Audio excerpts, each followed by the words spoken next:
you now. The several paths that come within the line segment tool right here. So I'll be covering these 4 parts in this video, and in my previous video I had already covered the line segment tool. Right. So for this video I have chosen this A4 size document and given a name to my document called the subtypes outline. And of course you can choose any type of document size as you like. It's not necessary that you have to choose the A4 size, and you can give it any name as you like. So just in case if you guys are not able to see all these rules right here on your screen, make sure that the essential classics options has been switched on from this drop down box below. Alright, so the first type that I will be talking about is the arc tool.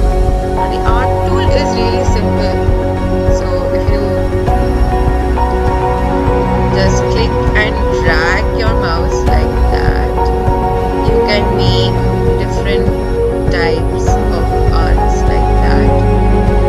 If I just click on the anchor point again and just drag my mouse without letting go of my mouse, I can make such different kinds of arcs to make different kinds of shapes like that. So if I zoom in, I can also join these arcs together.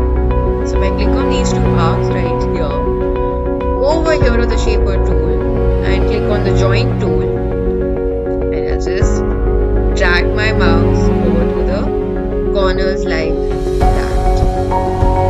Do that by clicking the arcs and going back to the join tool and joining my shape like that. So this comes in handy especially if you are making a free-form abstract type of shape, right? And you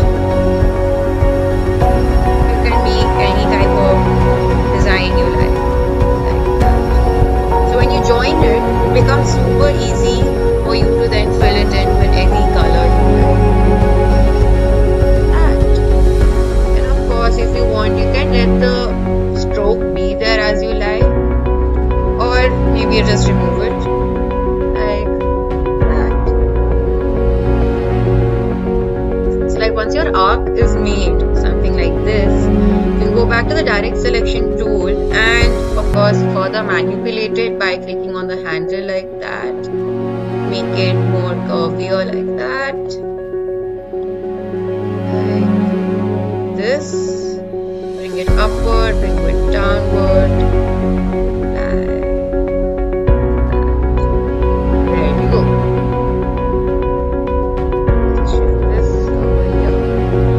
Now coming back to my line segment tool, I'll now demonstrate how you can use the spiral tool.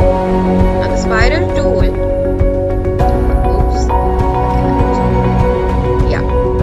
so now the spiral tool right here, and this time I'll choose the stroke to be red because that was the last color we used, right? So if I just click and drag my mouse like that, you can see the spiral shape coming in like that. So you can decide how big or how small you want your spiral to be, like that. There you go. So as you can see, the line of my spiral is pretty thin, right? That's because the stroke of my spiral is 1, right? That's by default. So if I click on my spiral again and go over to the stroke weight right here, I can increase this outline by choosing any of these numbers right here. So if I click on 4, you can see that the outline now becomes thicker, right?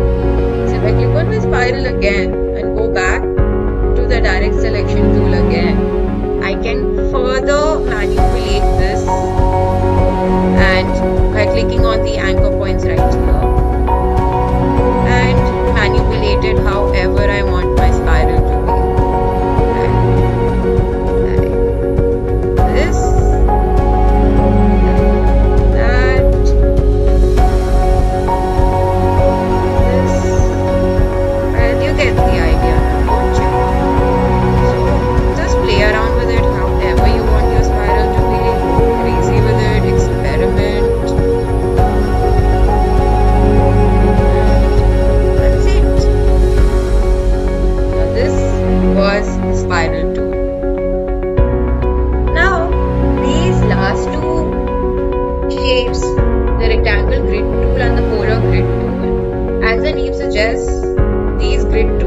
are kind of like a guide in case if you want to make a graphic, right?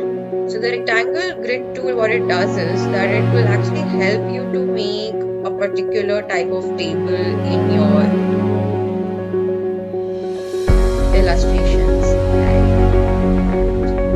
right?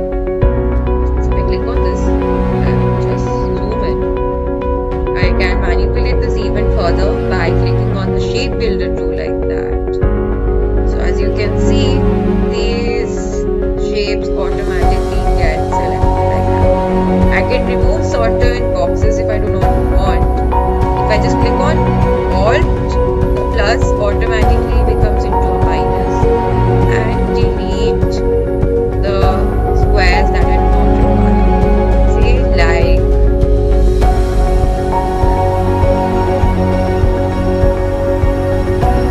like that. So of course you can also change the outline of your boxes like that. From red you can choose black, but for that did not happen because my shape wasn't selected at all, right? So if I go back, select my shapes, and from red I'll click to black, and that's it. This is super helpful in case if you want to make a table on your illustrations. And similarly, what the polar grid does is that will help you make a circular grid for your illustrations like that, right? So this becomes super handy, especially like if you want to add circles